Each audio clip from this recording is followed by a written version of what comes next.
செஞ்சிட்டு இருக்க? நானா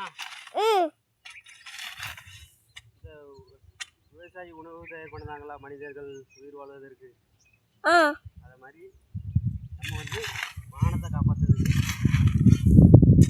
துணி போடுறாங்களா, அந்த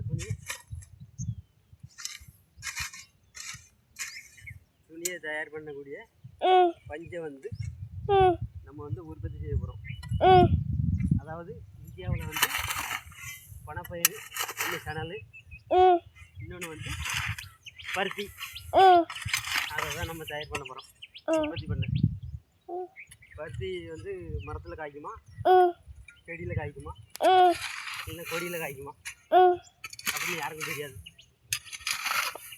அதை இப்போ நம்ம வந்து நம்ம வயலில் பயிரிட போகிறோம். இந்த ஆரஞ்சேரி, போத்தீஸு, சென்னை சில்க்கு, சரவணா சோறு, திரும்ப செல்வராணி, சின்ன திரை அன்கோ, இன்னும் பல சின்ன கடையில் துணிமணி வாங்கி போட்டுக்கிட்டு மினிக்கிட்டு அலையுதாங்களா, அதெல்லாம் நம்ம தயார் பண்ணுற பஞ்சிலேருந்து வரக்கூடிய துணி தான் அது. நம்ம எவ்வளோ கஷ்டப்பட்டு பாரு, ஞாயிற்றுக்கிழமை ஆரம்பித்தது இன்னும் முடியலை, இன்னும் ஒரு வாரத்துக்கு வேலை இருக்குது. ஆமாம், நீ பொங்கலுக்கும் தீபாவளிக்கும் பிறந்த நாளுக்கு ஒரு ட்ரெஸ் வேணுமுங்க, பொங்கலுக்கு ஒரு ட்ரெஸ் வேணுமுங்க. இது மாதிரி எல்லோரும் வீட்டில் ஹீரோவில் ட்ரெஸ்ஸாக வாங்கி குமிச்சு வச்சுருக்காங்க. ஆனால் அடுத்தவங்களுக்கு உதவி செய்ய மாட்டாங்க.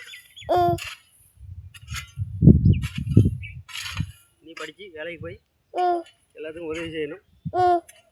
விவசாயி இந்த மாதிரி சிறுவரை விவசாயம் ஆக்குங்க எல்லோரும்.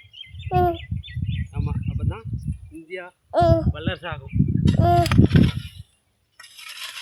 உன்கிட்ட பேசிக்கிட்டு இருக்க நேரம் இல்லை, எனக்கு வேலை கிடக்கு. சரி தம்பி, எழுத்து போட்டு கூடிய கடற்கடன்னு இன்னும் அங்கே வர போகணும். கிழக்க தெரியுது பாரு, அங்கே காட்டு, அங்கே வர எழுத்து போடணும். காட்டு கடற்கடன்னு இல்லை பெரிய தம்பி, பருத்தி வந்து தண்ணி பாய்க்கணும் நாளைக்கு.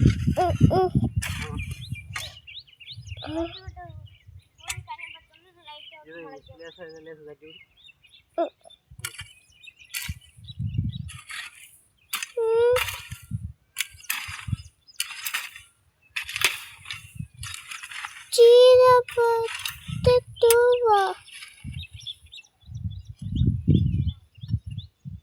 சீரப்பட்டு